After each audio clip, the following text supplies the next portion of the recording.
가지 일들, 그 다음에 금속들이 너무 많다고 그랬어요. 사람들이요, 당장 눈앞에 보이는 그것 때문에 진짜 중요한 걸 놓칩니다. 여러분, 우리가 가슴을 치는 사람들, 너 후회하는 사람의 특징이 있습니다. 뭘 보냐면요, 실상을 못 보고 거의 이거 따라갑니다. 허상을 따라갑니다. 예를 들면 이제 우리 학생들이 뭐 당장 놀면 재미있잖아요. 그렇죠? 뭐 텔레비 보고 있으면 재미있고, 침대에 누워 있으면 편하고, 게임하고 있으면 재미있잖아요. 근데 거기에 재미에 젖다 보니까 이제 공부에는 관심이 없어지는 거예요. 그러다 보면 이제 시험 때 되면 더 안달나고, 수능 치려고 그러면 또 조급하고, 그러다 보니까 해놓은 건 없고, 그러니까 늘 보면 사람이 이게 후회하며 살아가는 사람 많습니다. 그게 뭐냐면 내 눈앞에 있는 당장 재미있는 것 따라가다가 편한 것 따라가다가 진짜 중요한 걸 놓치는 그런 문제죠. 그게 허상이라고 하는 거거든요. 다윗과 사울의 차이가 바로 이 차이입니다. 그러니까 사울은 왕이 됐잖아요. 근데 자기 실력으로 왕 된 게 아니란 말이에요. 하나님의 은혜로 그 사울이 왕이 되고 나서요. 근데 문제는 한 가지를 잃어버린 거예요. 실상을 놓쳐버린 거예요. 하나님이 나를 왜 평범한 사람인 나에게 왕이라는 응답을 허락하셨을까? 그럼 하나님이 왕된 나를 통해서 하신 일이 뭘까? 그 진짜로 좀 따라가야 되거든요. 근데 사울이 뭐냐면 왕되고 나니까 이제 너무 뭐 세상적으로 뭐 완전 성공의 위치인데요. 모든 백성들이 자기 발 아래 있고요. 뭐 자기 원하는 거 모든 거 할 수 있잖아요. 근데 거기에 물들어가기 시작하는 거예요. 자, 그러다 보니까 다윗이 일어나게 되죠. 그러면서 골리앗을 꺾고 이제 국가를 위기에서 건지지 않습니까? 그러니까 백성들의 마음이 다윗을 향하기 시작하는 거예요. 그러니까 뭐라고 노래를 부르냐면 사울이 죽인 자는 천천히고 다윗이 죽인 자는 만만이다. 이제 그 말을 듣는 그 순간 사울이 분노가 일어납니다. 그러면서 이제 사울에 대한 견제가, 다윗에 대한 견제가 되어지고 시기가 나오고 그게 미움이 나오고 분노가 되고, 그러니까 이제 한 가지 착각을 하는 거죠. 자, 다윗이 나보다 실력 있고 인기가 있는데 그럼 어느 날 나를 밀어내고 지가 왕 될 거 아니냐. 그 전에 내가 먼저 다윗을 죽여야 되겠다. 이제 그 생각 가지고 이제 다윗을 추격을 하죠. 기회만 있으면 죽이려고 합니다. 그러다가 이제 악신이 들어오게 되는. 그러면서 어느 날 이제 자신도 모르는 영적 문제에 시달리다가 이제 스스로 자살하게 되고 그 후대가 계속 망해가는 이런 문제입니다. 근데 다윗 같은 경우는요, 그 자기를 모함하고 고통을 주는 사울을 보는 게 아니라 실상을 본 거예요. 그래, 사울이 자기 정신 갖고 하겠냐. 영적 상태를 알잖아요. 악신 들린 거 알잖아요. 그러면서 또 더 중요한 실상이 뭐냐면, 그래, 사울이 비록 육신적이고 자기에 대해 고통을 준다 할지라도 그래, 하나님이 왕으로 세우신 거 아니냐. 하나님이 기름을 부으신 거 아니냐. 그러면 내가 그 왕을 손댈 수 있는 거 아니지 않느냐. 실상을 봅니다. 그러면서 더 큰 걸 영적 사실을 봤어요. 뭘 봤냐면 많은 문제와 사건 속에서 영적인 비밀을 봅니다. 여호와는 나의 목자시니 내가 부족함이 없다. 시간 지나면서 보니까 보세요. 그 당시에 막 조건적이고 계산 많은 사람, 약삭 빠른 사람은 다윗을 따라올 수 없잖아요. 왜냐하면 다윗을 따라오다 보면 같이 죽을 수 있으니까. 그런데 정말 다윗을 통해서 진짜를 발견한 사람이 있습니다. 그게 제자거든요.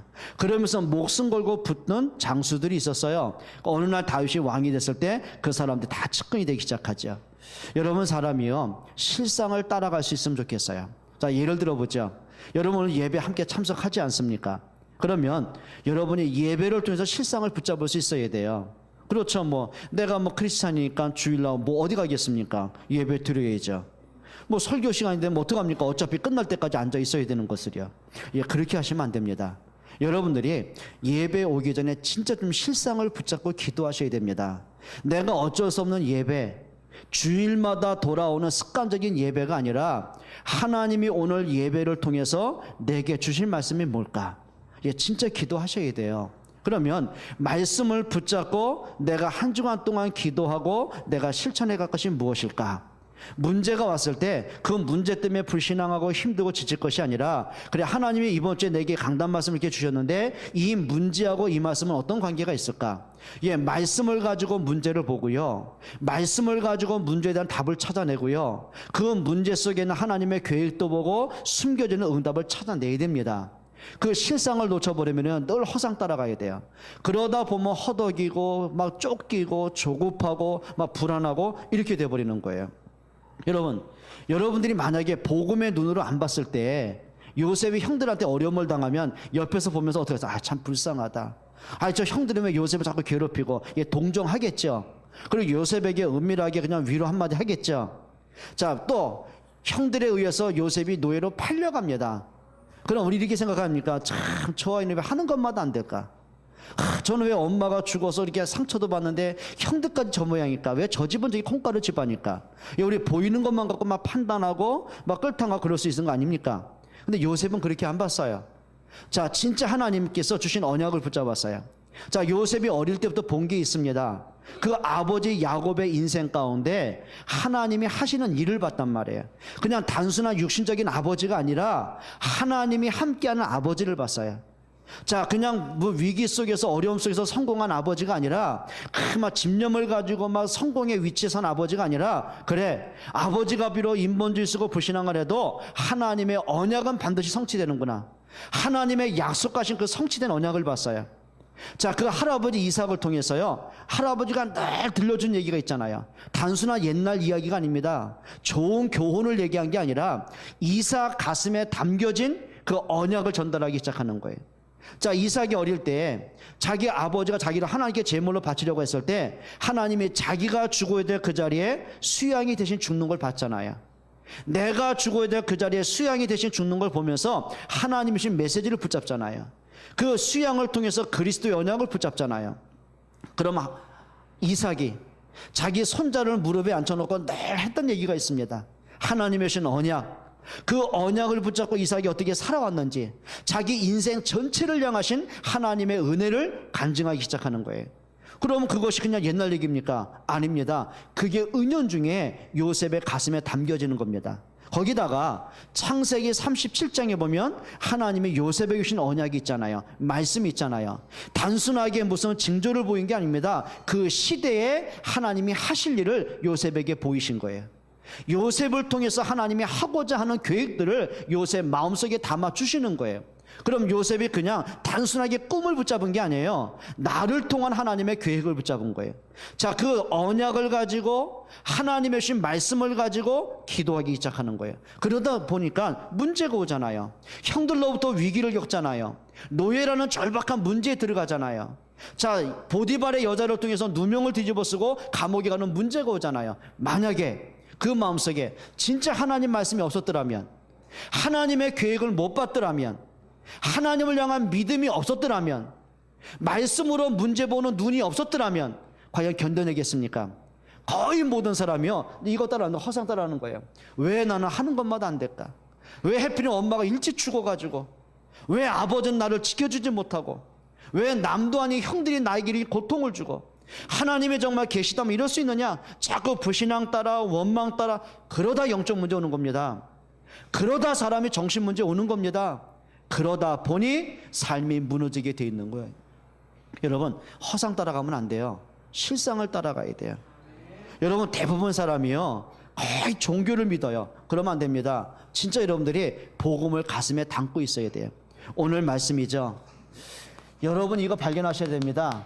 내가 누군지, 가장 복되고 지혜로운 여러분 됐으면 좋겠어요. 여러분, 복 있는 사람 누굽니까? 진짜 복 있는 사람이 누굽니까? 한 번은 어떤 친구가 자기 가정 얘기를 어떻게 이제 나누게 됐어요. 근데 이 친구 보니까 너무 괜찮은 친구예요. 고등학생인데 너무 괜찮고 너무 예의 바르고 그러면서 삶의 규모도 있고. 근데 이 친구 마음속에 한 가지 큰 문제가 있어요. 자기 부모에 대해서는 인정을 안 하는 아픔이 있어요. 제가 봐도 뭐 그럴 수 있겠다라고 인정할 만큼 어떤 상태냐면, 아버지는 무기력한 거예요. 그러니까 결혼하고 자녀를 낳았으면 가장이잖아요. 근데 가장 역할을 못하는 정도가 아니라 아예 생각을 안 하고 사는 사람이에요.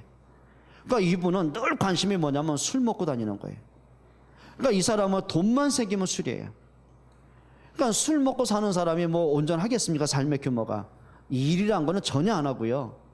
그러니까 심지어 어느 정도냐면은 너무 어려우니까 고등학생 등록금 내야 되잖아요. 그러니까 어떻게 어렵게 빌려다가 집안에 숨겨두면은 그걸 어떻게 찾았는지, 하여튼 귀신같이 찾아내요. 돈 냄새를 맡나 봐요. 그걸 어떻게 찾아내가지고 그냥 항상 친구들 모아놓고 또 술 마시고 취하고 들어오고, 그래서 집에서 주정하고. 그러니까 얘는 어릴 때부터 아빠라는 단어조차 싫은 거예요. 그러니까 늘 생각이 뭐냐면은 아빠. 그러니까 좀 이 아이가 그럴 아이가 아닌데 너무 상처가 깊다 보니까 저 인간 차라리 죽지 왜 살아가지고. 그러니까 이게 늘 가슴 맺히는 거예요. 그러니까 엄마는 어느 또 안타까운 게 자기 남편이잖아요 또. 그러다 보니까는 남편이 또 거짓말인데 내가 이제 술 끊어야 되겠다. 내가 이제 좀 배추 장사도 하고 좀 우리 가족 좀 먹여 살려야 되겠다. 아빠의 거 좀 해야 되겠다. 중고 트럭 하나만 있으면, 중고 트럭 하나만 있으면. 그러니까 트럭 살 돈이 어디 있습니까? 그러니까 빌려가지고 제가 부탁했거든요. 그래, 당신 남편을 누구보다 당신이 믿어주고 도와줘야 된다. 근데 내가 볼 땐 그건 아닌데 그래도 어떡합니까? 한 번이라도 믿어봐야죠. 근데 한 번 믿고 두 번 믿기 계속해서, 그러니까 빚은 계속 늘어나는 거예요. 그거 갖다 주면 중고 산다고 차 사러 가잖아요. 뭐 하고 왔을까요? 네, 또 술이에요. 그러니 이 아이가 어릴 때 그 모습을 봤으니 아빠라는 인정을 하겠습니까? 안 하는 거예요. 그러니까 이 아이 마음속에는 차라리 내가 죽는 게, 근데 죽고는 싶은데 그럼 내가 죽고 나면 우리 엄마가 또 어떡하지? 그것 때문에 또 결단을 못 하고요. 그러니까 이제 그 친구가 계속 만나 이제 다락방을 합니다. 메시지도 전달하고. 그러니까 말씀 들으면 은혜는 되는 거예요. 맞아, 이게 영적 문제야. 맞아, 그게 아버지가 제정신 갖고 그러겠어? 그게 가문의 영적 문제, 내가 아빠한테 상처받은 것처럼 우리 아빠도 또 그 부모에게 많은 상처가 대물림 됐겠지? 사단이 이렇게 악랄하구나. 그래, 보고만 하면 안 되는구나.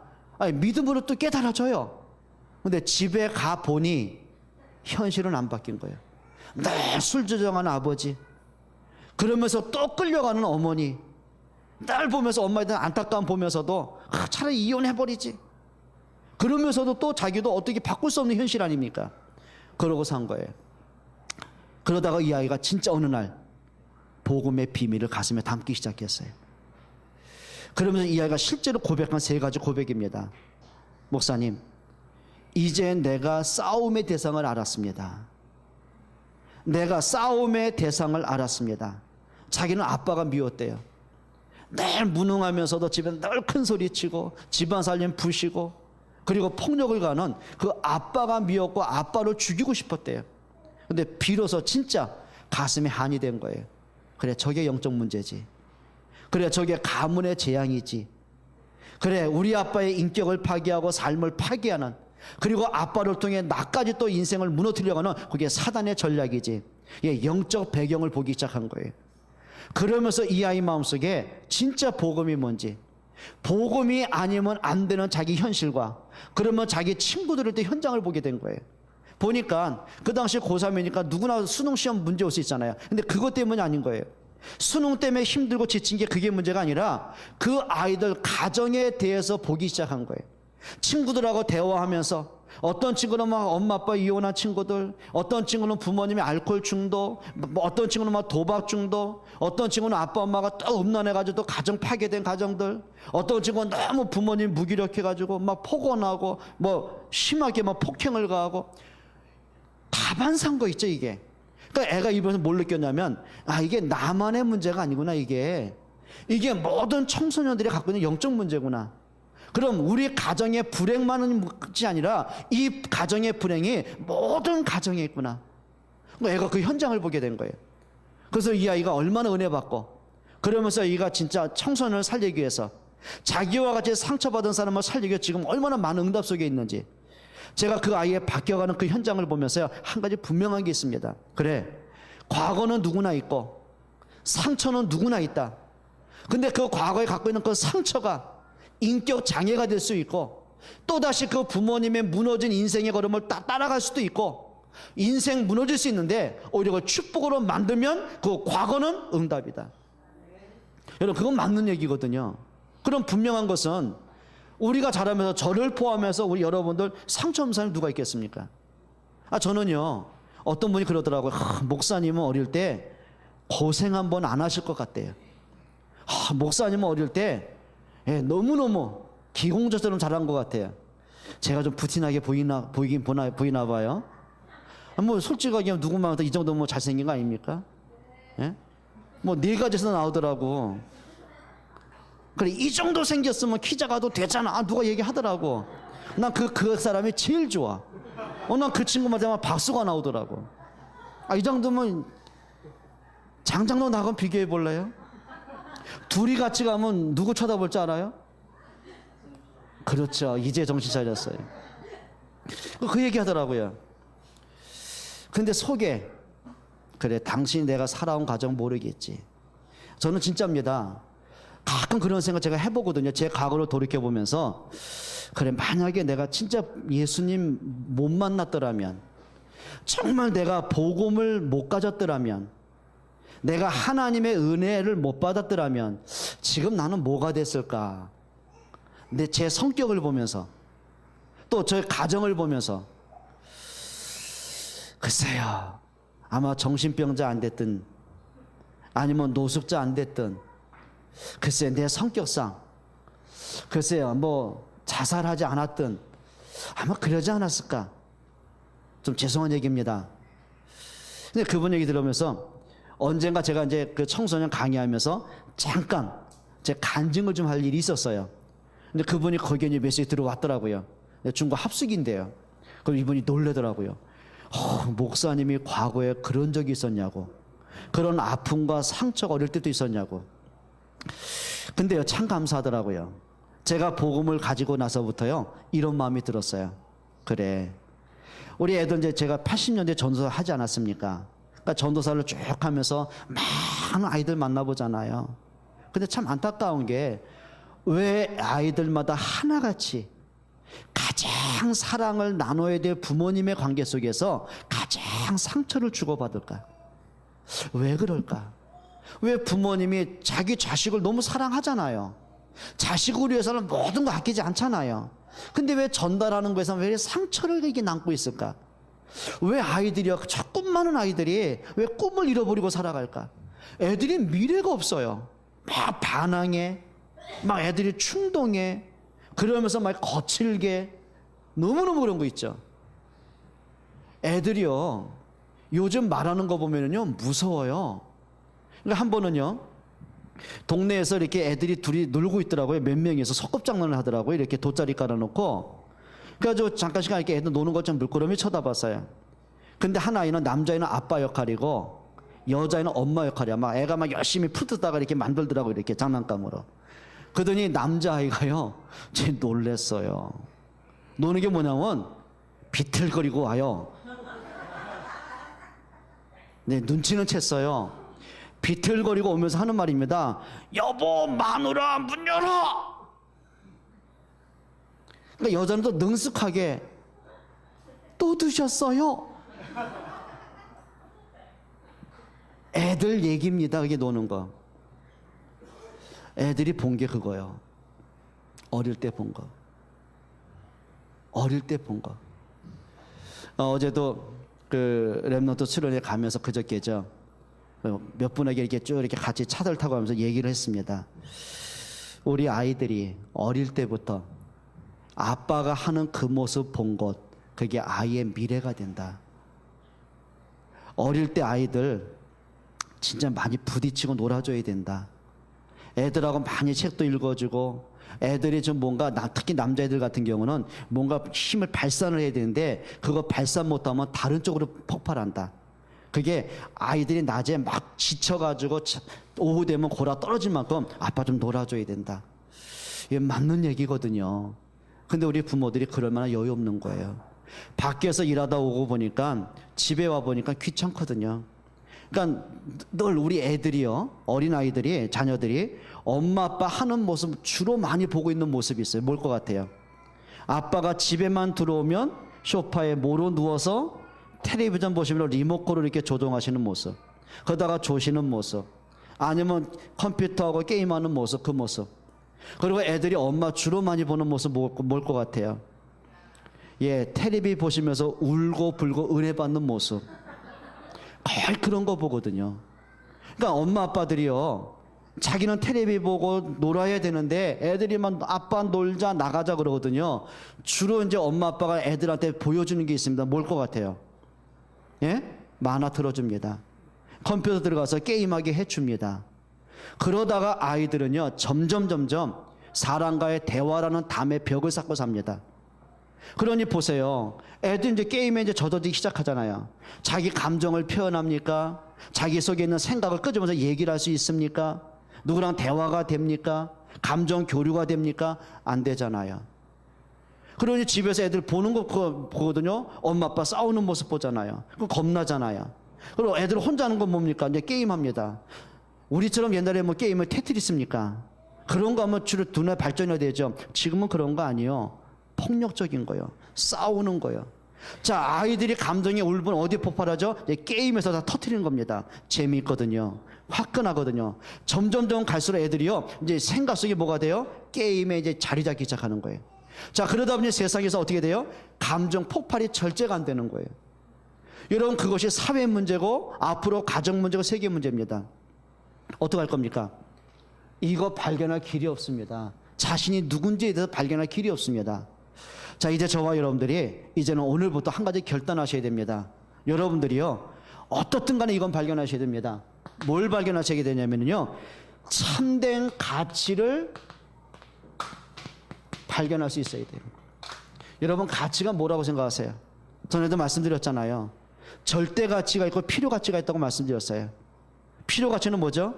예를 들면 제가 여러분에게 칠판에 좀 쓰면은 그냥 혼자 얘기하는 것보다 이해가 빠르잖아요. 씁니다. 그럼 메시지 정리하다 보니까는 분필이 필요하잖아요. 그럼 메시지 끝난 다음에 제가 여기에 대해서 신경을 쓰고 마음이 가고 메시지를 놓고 기도하고 그럴 필요 없습니다. 끝나고 나면 누가 청소하겠죠. 가지고 와서 장난을 치든 쓰레기통에 버리든 저는 관심 없습니다. 제가 지금 여러분에게 메시지 하는 동안 분필이 필요하니까 잠깐 쓸 뿐입니다. 이걸 필요가치라고 합니다. 근데 절대 가치는 그런 거 아닙니다. 예를 들면 은진이가 여기 앉아 있는데 제가 앞으로 100년을 살아야 되는데 살 동안 심심하잖아요. 그렇다고 어른 돼가지고 인형은 갖고 놀 수 없잖아요. 그러면 인형은 말도 못하잖아요. 재미없잖아요. 그럼 조금 말할 줄 아는 애를 낳아가지고 심심풀이하고 그럼 만족이 안 되면 갖다 버리고 또 애 낳고 그래야 됩니까? 자녀는 필요 가치가 아닙니다. 절대 가치입니다.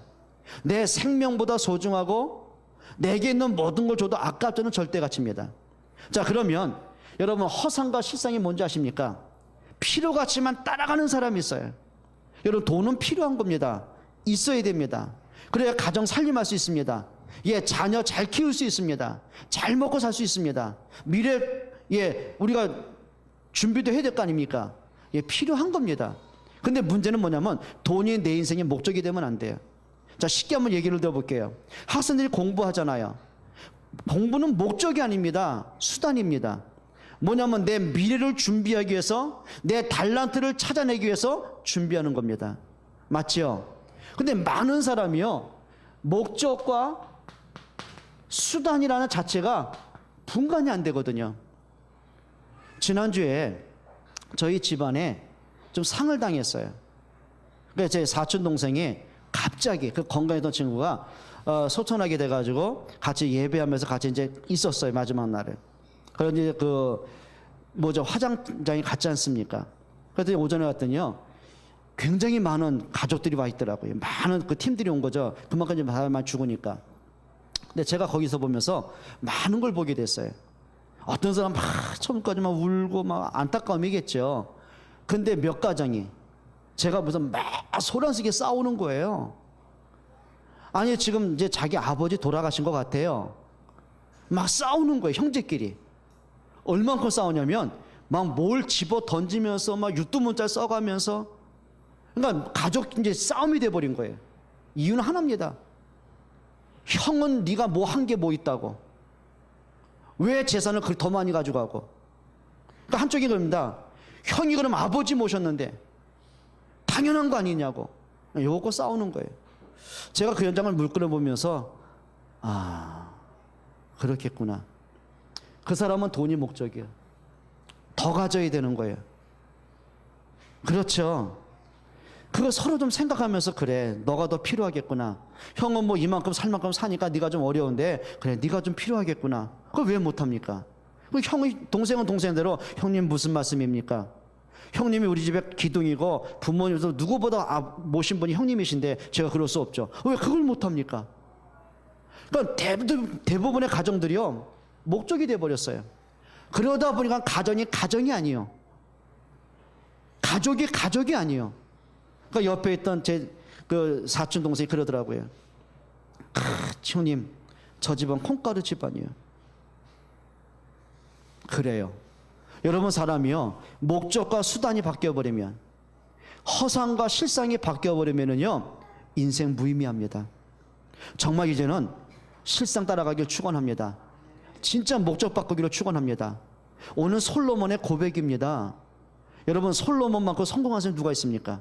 왕입니다. 그것도 그냥 왕이 아니에요.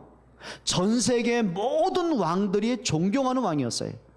그러니까 얼마만큼 왕들이 존경을 하냐면, 솔로몬의 지혜로운 말 한마디 듣기 위해서 왕들이, 전 세계 열방의 왕들이 솔로몬을 만나는 게 소원이었어요. 온갖 금은부와 선물을 싸들고 찾아오는 거예요. 그만큼 지혜로웠어요. 얼마만큼 재산이 많았느냐, 길을 걸어가는데 은이 얼마나 많은지 발에 돌뿌리가 채이듯이 그만큼 은금이 많았다고 그랬어요. 자, 그렇게 성공한 솔로몬이 고백입니다. 전도서 3장에 보니까 헛되니 모든 것이 헛되다. 진짜 행복이 그렇게 오지 않았어요. 자, 솔로몬 자신이 인생에 행복이 없었어요. 그러다 보니까요, 후궁이 몇 명이에요? 1000명이요 1000명. 나는 한 명도 감당이 안 되는데 1000명이요. 1000명을 데리고 살려면 한 여자 돌아가면서 만나도 3년에 한 번 만나는 거예요. 자, 거기다가요, 그 아들 르호보암의 왕위를 물려줬더니요, 이게 또 어리석었죠? 나라를 두동강 내버렸어요. 그리고 가장 악한 왕 중에 하나가 돼버렸어요. 그 현실을 보면서 그 자기의 지혜와 그 성공과 인격과 능력을 가지고도 안 되는 게 있었어요. 그래, 생명은 내가 움직이는 게 아니죠.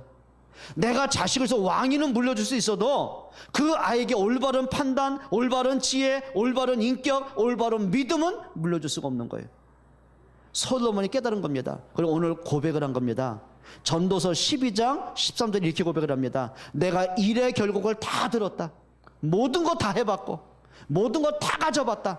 근데 한 가지가 없으면 안 된다. 내가 일의 결국을 다 들었으니 하나님을 경외하고 그의 명령을 지키는 것이니라.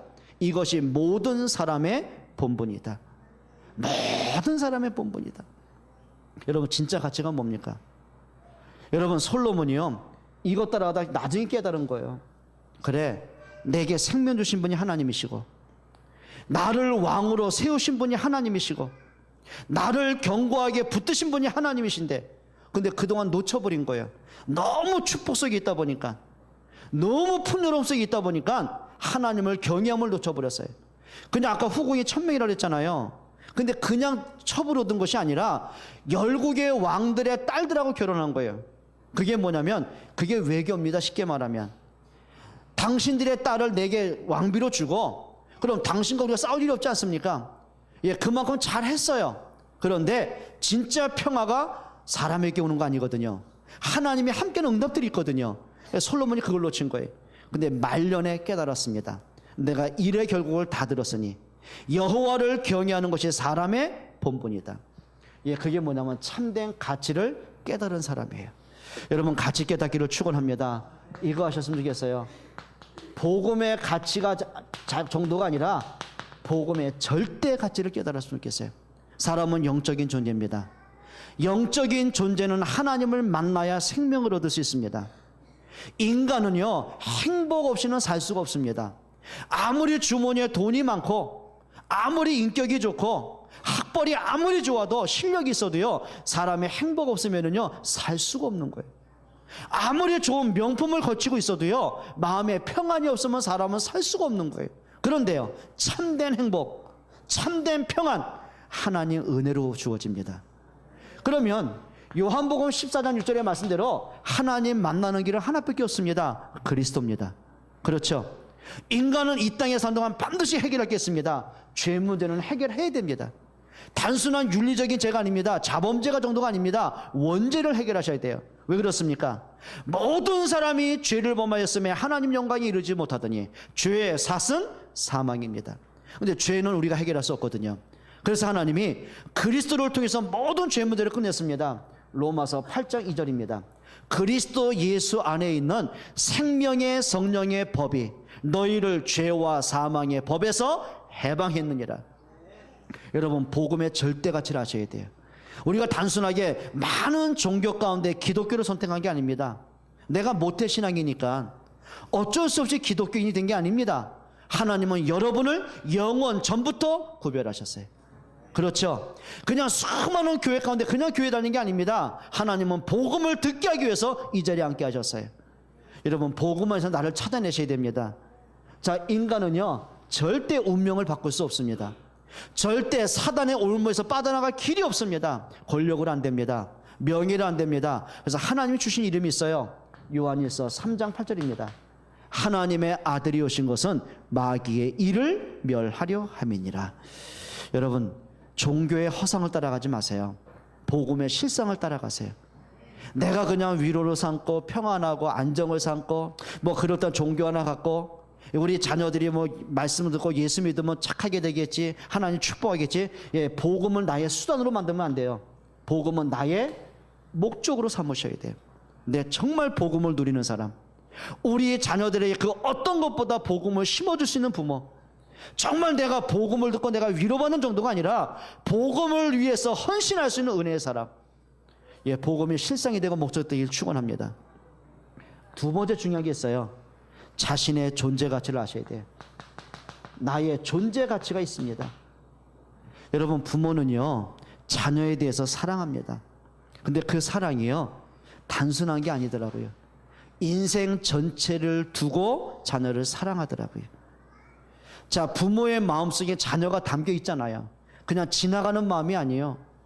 그냥 저 누구 옆집에 만나가지고 마음에 담고 괜찮다 그 정도 마음이 아니에요. 인생 전체를 두고 마음에 담고 있더라고요. 부모는 자녀를 위해서 모든 것 희생할 수 있더라고요. 그냥 단순하게 많은 것 중에 하나 희생 아니라 인생 전체를 걸고 희생할 수 있더라고요. 왜 그렇습니까? 그만큼 사랑하기 때문에 그렇습니다. 여러분, 자신의 존재 가치를 아셔야 돼요. 하나님의 여러분을 어떻게 보는가 알아야 돼요. 이사야 40장에 보니까 뭐라 했죠? 40장에 가장 보배롭고 가장 존귀하고 가장 사랑하는 자로. 여러분, 자신의 존재 가치 아시기를 축원합니다. 아까 잠깐 서론에 제가 소개했던 그 친구 있지 않습니까? 이 아이가요 자기가 누군지 모르는 거, 늘 자기가 누군지 생각하냐면은 어릴 때도 불행한 나였어요. 부모님 잘못 만난 나였어요. 무기력한 아버지 밑에서 상처받은 나였어요. 알코올 중독자 아버지면 늘 폭력을 당하고 욕을 먹었던 나였어요. 그러니까 자신의 가치를 잃어버린 거예요. 그러니까 자존감이 없는 거예요.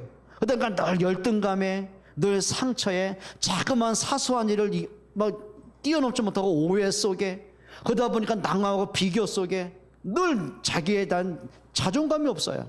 그러니까 미래에 대한 꿈이 없는 거예요. 그냥 사는 거예요. 여러분, 자신을 찾아내셔야 돼요. 또 반대로 어떤 사람은요 독을 품은 사람이 있어요.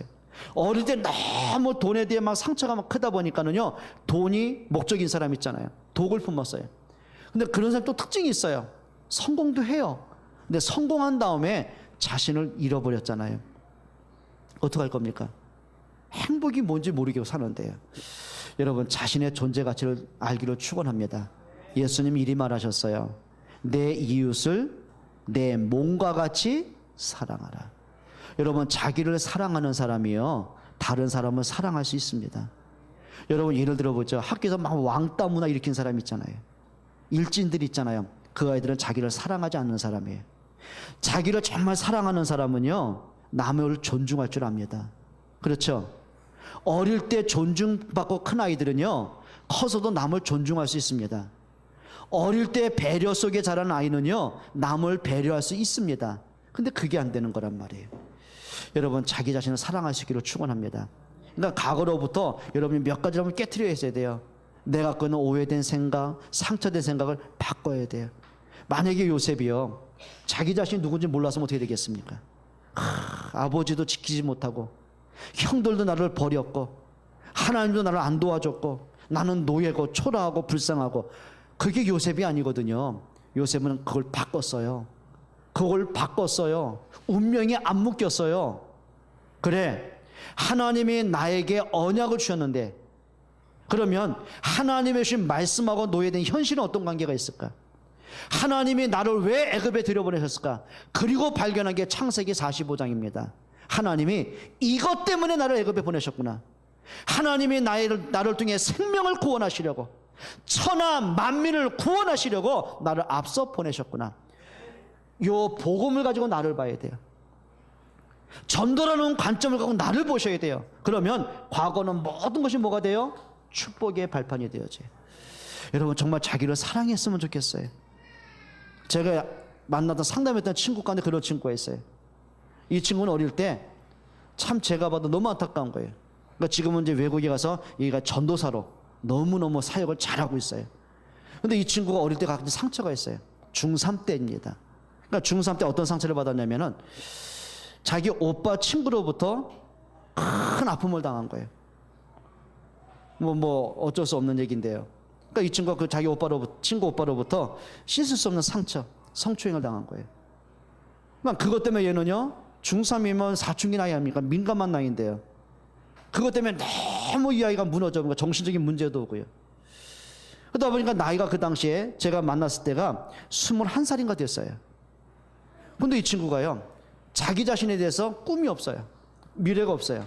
늘 중3 때 그 상처가 지금도 남아가지고요, 성장이 안 되는 거예요. 인격적인 것도 영적인 것도 안 되는 거예요. 어떤 뭐 목적도 없고 비전도 없는 거예요. 너무 안타깝잖아요. 그 친구에게 다른 광고 없었어요. 뭐 용기를 주고 격려, 그게 아니고요, 영적 상태를 보게 만들었어요. 복음이 뭔지를, 문제 속에 있는 하나님의 계획을 계속 전달했어요. 참 감사하죠. 이 아이가 복음이 들어가면서 자기를 발견하기 시작한 거예요. 그러니까 지금은 참 감사하게요, 이 아이가 외국에 나가서 어느 게 전도사로서, 그러니까 이제 유학생들은 막 상담하고, 얼마나 많은 상처받은 애들이 있겠습니까? 근데 그 아이를 통해서 많은 아이들이 회복이 되고 또 치유가 되고 무너진 아이들이 세워져 가고, 그 현장을 이렇게 쭉 지켜보면서요, 너무 감사한 거 있죠. 여러분, 자신을 사랑할 수 있기를 축원합니다. 여러분, 정말입니다. 자신을 찾아내야 돼요. 그래야 부모 역할 제대로 할 수 있어요. 그래요. 저는 어저께 오늘 시간이 벌써 갔네요. 오늘 이거 하나만 할게요. 나머지는 다음 주 하죠. 어저께 그저께 이제 수련회 가면서 이런 얘기를 했습니다. 저는 어릴 때 아버지로부터 따뜻하게 아버지 품에 아빠하고 안긴 적이 없어요. 저는 늘 아버지 그러면은요, 그냥 무서웠어요. 그냥 무서웠어요. 그러니까 아버지 앞에서 한 번도 이렇게 재롱을 떨고 아빠 오는 게 언제 와? 그게 아니라 아빠가 안 오길 바랬어요. 혹시 아빠가 어디 멀리 출장 가면은요, 아빠 며칠 계시는데, 예, 며칠 있다 보면 그 며칠 동안은 나에게 천국이었어요. 그렇다고 저희 아버지가 무슨 막 악하고 막 그런 거 없어요. 너무 성실했어요. 너무 빤듯했어요. 모든 아버지라고 하는 친척분들, 동네 분들은요, 아버지 같은 사람만 있으면 대한민국이 좋아질 때 그런 분이셨어요. 근데 저한테만은 무서웠어요. 딸내 무서운 게 아니에요. 하나, 너무 억압을 하셨어요. 하다못해요, 우리 애들 보면 신발 벗어놓은 거 보면은요, 동서남북 다 가 있어요.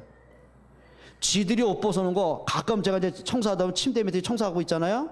지금 그럼 뭐가 삑 하고 걸려들어요. 예, 뭐가 이제 진공 청소기에 빨려 들어온 거예요. 몇 번 고장 났잖아요. 거기에 양말부터 보던 책도 떨어지고. 저는 어릴 때 그걸 못했어요. 내가 벗어놓은 신발 그 자리에 있어야 돼요. 내가 벗어놓은 옷 그대로 걸어놔야 돼요. 동네 어른들 인사 안 했다? 그때는요, 제삿날이었어요. 버리장머리 없는 자식을 키운 적 없다고. 아니 놀다 보면 잊어버리시죠. 우리 교회도 보면 저한테 내가 인사하고 다니는데 뭐.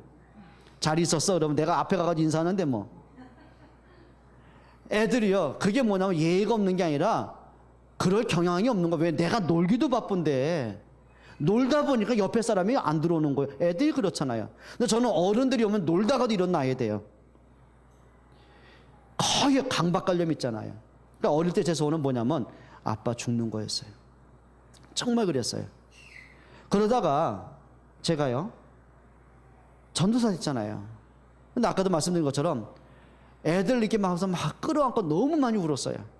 여기 집사람도 있지만은요 전도사하면서요 진짜 애들 품어안고 울고 같이 뒹굴고 집에 데리고 와 재우고 그리고 애들 같이 막 대화하고 상담하고 안 바뀌어요. 안 바뀌어요. 대화하고 상담하고 메시지면 그냥 은혜만 하는데 집에 가보면 환경이 안 바뀌어 있잖아요. 그게 한두 아이가 아니야. 다 그래요.